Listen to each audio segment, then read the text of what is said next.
जैसा देश हमें G7 का इनवाइट नहीं भेजता है।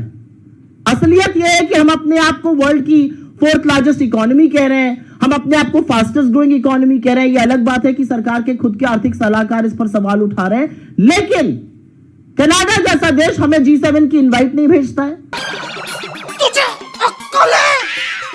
तू क्या बोल रही है? बड़ी खुशी की लहर थी देश में। हा नरेंद्र मोदी जी को G7 में इनवाइट नहीं किया जा रहा। अच्छा, मैं चुपचाप बैठा हुआ, मैं कह रहा था वेट एंड वॉच। जो G7 का समिट होने जा रहा है उसके अंदर 6 साल के बाद जो है वो Indian prime minister Narendra Modi ji को नहीं बुलाया गया। इसके ऊपर जी कई लोग जो है वो भारत से भी जश्न मना रहे थे और पाकिस्तान में भी बहुत खुशी मनाई गई थी। जो कैनेडियन गवर्नमेंट है उसने प्राइम मिनिस्टर मोदी को इनवाइट किया है फॉर द G7 समिट। जली ना तेरी भी जली। और ये एक इम्पॉर्टेंट डिसीजन है। आपको पता है कि थोड़े दिन पहले ये बात चल रही थी कि क्योंकि नरेंद्र मोदी साहब को उस वक्त इनविटेशन नहीं भेजा गया था, इंडिया के अंदर ही मीडिया ने रिपोर्ट किया कि G7 समिट जो है वो अल्बर्टा के अंदर हो रही है, और क्योंकि नरेंद्र मोदी साहब को इनविटेशन नहीं भेजा गया तो शायद इस दफ़ा कैनेडियन गवर्नमेंट ने एक फैसला किया है कि हम मोदी साहब को इग्नोर करेंगे। माइक कार्नी ने स्वयं फ़ोन किया मोदी जी को और मोदी जी ने उसको बहुत ही ग्रेशियसली स्वीकार भी कर लिया। तो क्या बात इतनी ही सी थी? नहीं। अब सारे के सारे भेद, सारी की सारी परतें इसके पीछे की खुल रही हैं, और जो लोग आलोचना कर रहे थे मोदी जी की, उनकी भी परतें खुल रही हैं। आज वो कनाडा की हिमाकत है कि हमें G7 का न्योता आमंत्रण नहीं भेज रहा है। कनाडा के नए प्रधानमंत्री मार्क कार्नी द्वारा प्रधानमंत्री नरेंद्र मोदी को G7 शिखर सम्मेलन में आमंत्रित किया गया है। इस आमंत्रण के बाद कनाडा के अंदर राजनीतिक हलचल तेज हो गई और पत्रकारों ने प्रधानमंत्री कार्नी से तीखे सवाल पूछे।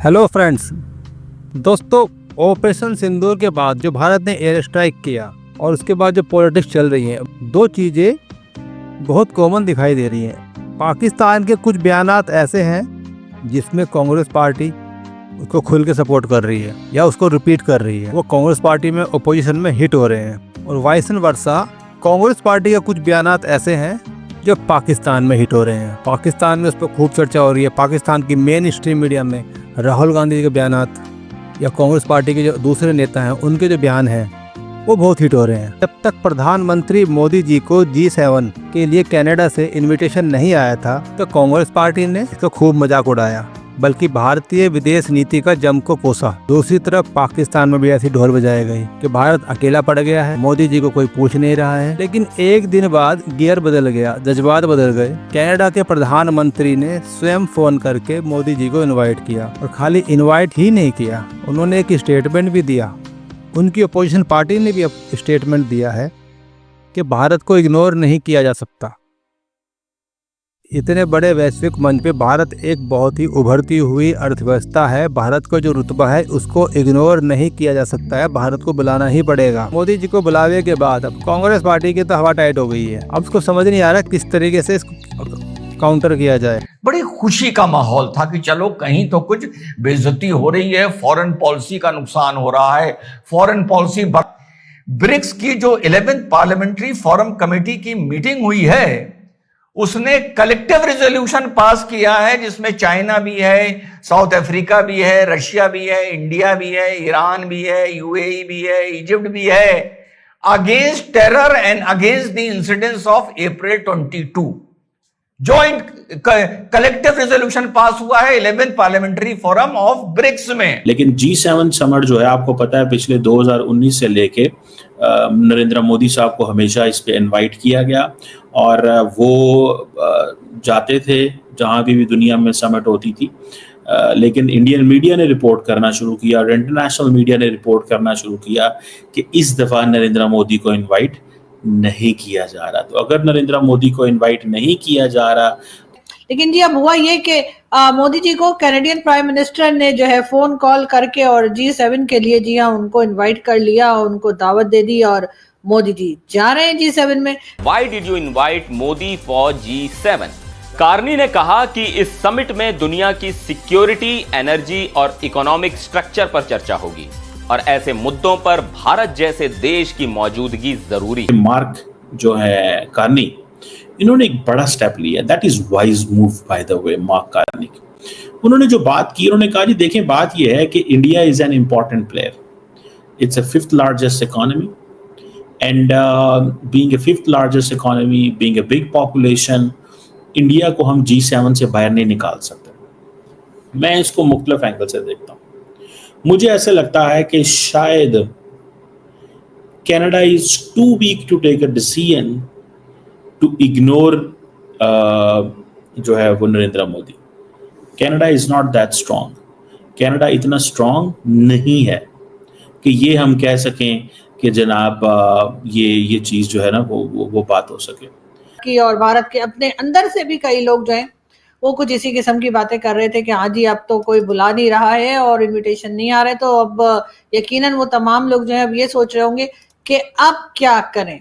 इसलिए कि जी अब जो है वो ना सिर्फ ये कि कैनेडियन प्राइम मिनिस्टर ने जो है वो मोदी जी को इनविटेशन दे दिया है, बल्कि ये कि फोन कॉल करके इनवाइट किया ताकि मोदी जी ये ना कहें कि कोरियर वाला जो था वो कार्ड कहीं और डाल के चला गया।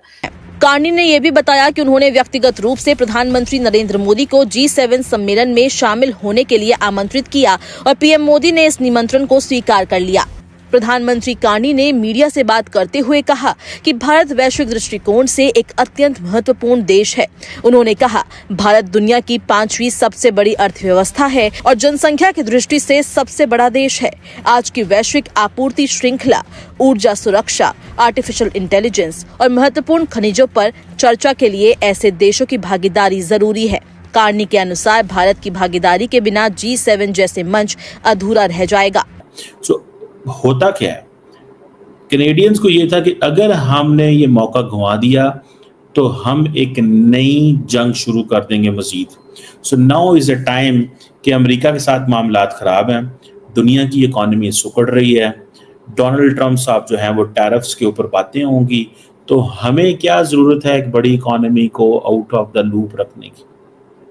हमें क्या ज़रूरत है कि हम ऐसी इकॉनमी के साथ लड़ाई शुरू कर लें जो हमें जिससे हमें फ़ायदा हो रहा है। एक देखें, India is a big country, तो उनको इस चीज़ का अंदाज़ा है कि अगर हम ये करते हैं तो ये हमारे लिए एक मुश्किल पैदा हो जाएगी। ये एक डिप्लोमेटिक डिसीजन है। और दूसरी बात ये भी है कि कनाडा ने इसका फैसला किया होगा कि अगर हम नरेंद्र मोदी को बुला लेते हैं तो हम ताल्लुकात को रिपेयर करेंगे इंडिया के साथ। कनाडा को भी मार्केट चाहिए, टैरिफ वॉर के चलते अमेरिका से हटके उसको दुनिया में मार्केट ढूंढना है और इंडिया से बेटर मार्केट उसको मिलेगा नहीं। तो ये बात वहां चल रही थी, इसमें कोई डाउट नहीं है। लेकिन वहां की गवर्नमेंट ने, वहां की पॉलिटिकल डिस्पेंसेशन ने ये तय करा कि नहीं भाई, निज्जर की बात चलती रहेगी, लेकिन मोदी जी को अगर अवॉइड करोगे तो नुकसान हो जाएगा।